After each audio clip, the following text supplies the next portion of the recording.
শুধুমাত্র এই তিনটি ভুলে মেয়েদের তলপেটে হচ্ছে মরণ ব্যাধি ক্যান্সার, আর এতেই চিন্তার ভাঁজ পড়ছে স্বাস্থ্য বিশেষজ্ঞদের কপালে।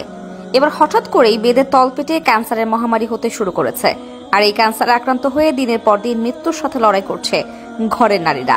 এই তিনটি ভুলের কারণেই মেয়েদের তলপেটে ক্যান্সার হয়। এই কথা 1400 বছর আগেই বলে গিয়েছিলেন আমাদের প্রিয় নবী সাল্লাল্লাহু আলাইহি ওয়াসাল্লাম। এত বছর পরে এখনকার আধুনিক স্বাস্থ্য বিশেষজ্ঞরা তারই সত্যতা প্রমাণ করেছে।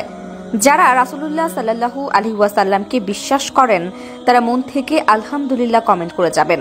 প্রিয় দর্শক, ভিডিওটি যত বেশি সম্ভব শেয়ার করে দিবেন। আপনার একটি শেয়ারে হয়তো বেঁচে যেতে পারে হাজারো মা বোনের জীবন, এবং আপনার পরিবারের নারীদেরকে অবশ্যই এই বিষয়ে সতর্ক করবেন। বিশেষ করে মেয়েদের জন্য আজকের ভিডিওটি দেখা অত্যন্ত জরুরি। গবেষণায় দেখা গেছে বাংলাদেশ, ভারত ও পাকিস্তানের মহিলারাই এই রোগের সবচেয়ে বেশি আক্রান্ত হচ্ছে। বর্তমান বিশ্বে প্রতি 2 মিনিটে একজন নারী এই ভয়াবহ ক্যান্সারে আক্রান্ত হয়। একটি সমীক্ষায় দেখা গেছে প্রতি বছর 70 লাখ নারী নতুন করে মরণ ব্যাধি এই রোগে আক্রান্ত হচ্ছে, শুধুমাত্র এই তিনটি ভুলের কারণে। কারণ বেশিরভাগ মহিলারাই এই ক্যান্সার সম্পর্কে অবগত নয়। অনেকে লোকলজ্জার ভয়ে কারোর সাথে এই বিষয়টি শেয়ারও করতে পারে না। চলুন জেনে নেই কোন তিনটি ভুলে মূলত এই তলপেটে ক্যান্সার হয়ে থাকে। মেয়েরা যেখানে সন্তান ধারণ করে সেখানে ক্যান্সার হয়ে থাকে, যাকে ইংরেজিতে সার্ভিক্যাল ক্যান্সার বলা হয়। এই রোগ হলে বুঝবেন কি করে যে মেয়ের এই রোগ হয়েছে? তার ঋতুস্রাব অনিয়মিতভাবে দেখা যাবে। প্রস্রাব করার সময় তলপেটে প্রচুর পরিমাণে ব্যথা হবে। মেয়েদের শরীর থেকে স্বাভাবিক পরীক্ষায় যে উপাদান মিশ্রিত হয় তা যদি স্বাভাবিকের তুলনায় অস্বাভাবিক রূপ নেয় তাহলে বুঝতে হবে এটি তলপেটে ক্যান্সারের লক্ষণ। প্রস্রাব করার সময় রক্তপাত হওয়া এই রোগের প্রধান লক্ষণ। চলুন জেনে আসি এই রোগের সবথেকে বেশি আক্রান্ত হয় কারা।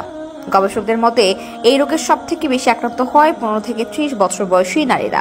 বিশেষ করে গ্রাম এলাকার মা বোনদের মধ্যে এই রোগের ঝুঁকি অনেক বেশি হয়ে থাকে। তাছাড়া যারা একের অধিক সন্তান জন্ম দিয়েছেন তাদের ক্ষেত্রেও কিছুটা প্রভাব ফেলতে পারে। যখন মেয়েদের গর্ভে প্যাপিলোমা ভাইরাস আক্রমণ করে তখন শরীরের রোগ প্রতিরোধ ক্ষমতা ধ্বংস হয়ে যায়। বিশেষ করে ওই স্থানে থাকা এস্ট্রোজেন নামক হরমোনকে কাবু করে ফেলে এই ভয়াবহ ভাইরাস, যার ফলে এই কোষগুলো অনিয়ন্ত্রিত হয়ে পড়ে এবং ক্যান্সারের সৃষ্টি হয়। চলুন জেনে নেই এই ক্যান্সার কেন হয়। প্রথমে যে ভুল তা হলো দীর্ঘদিন ধরে ঋতুস্রাবের সময় একই কাপড় বারবার ব্যবহার করার ফলে পরিষ্কার পরিচ্ছন্নতার অভাব দেখা দিলে ওই কাপড়ে বিভিন্ন ধরনের ব্যাকটেরিয়ার উৎপত্তি ঘটে, যাতে ভাইরাস মেয়েদের শরীরে খুব অনায়াসে প্রবেশ করতে পারে। অল্প বয়সে যে মেয়েদের বিয়ে দেওয়া হয় তাদের এই ভাইরাসে আক্রমণের সম্ভাবনা বেশি থাকে। চিকিৎসা বিজ্ঞানীদের মতে যে কোনো মেয়ের বিয়ের পাশাপাশি পুরুষের সঙ্গে মেলামেশার জন্য নির্দিষ্ট একটি বয়স রয়েছে, এবং সেই নির্দিষ্ট বয়সের আগে যদি তার শারীরিক সম্পর্ক করে তবে তার শরীরে এই ভাইরাসের আক্রমণ দেখা দিতে পারে। গবেষকদের মতে অস্বাভাবিক মেলামেশা এই ক্যান্সারের আরও একটি বড় কারণ। তাদের মতে মেয়েদের মেলামেশার জন্য একটি নির্দিষ্ট সময়সীমা থাকে, তবে সেই সীমা লঙ্ঘন করে যদি ঘন ঘন মেলামেশা করা হয় তাহলে হরমোন মারাত্মক ক্ষতিগ্রস্ত হয়, যার ফলে প্যাপিলোমা ভাইরাসের জন্য এই ক্যান্সারের সৃষ্টি হয়। 3 নম্বরের সব থেকে বড় ভুল হলো একই সাথে অনেক পুরুষের সঙ্গে মেলামেশায় জড়ানো। আমরা সকলে জানি একজন মানুষের শরীরে এক এক ধরনের ভাইরাস থাকে। অনেকের সাথে মেলামেশার জন্য এই ভাইরাস মেয়েদের শরীরে প্রবেশ করে, যার ফলে একটি সময় ধীরে ধীরে ভাইরাস প্রতিরোধ করার ক্ষমতা হারিয়ে যায়, ফলে সৃষ্টি হয় ক্যান্সারের। তাই আজ থেকে নিজে সতর্ক হন এবং সচেতনতা বাড়াতে ভিডিওটি সকলের কাছে শেয়ার করে দিন। তা দর্শক, আজ এ পর্যন্তই। আবারও আসবো নতুন নতুন সব তথ্য নিয়ে। সে পর্যন্ত সবাই ভালো থাকুন, সুস্থ থাকুন। এতক্ষণ 24 ঘন্টা নিউজের সাথে থাকার জন্য আপনাকে ধন্যবাদ।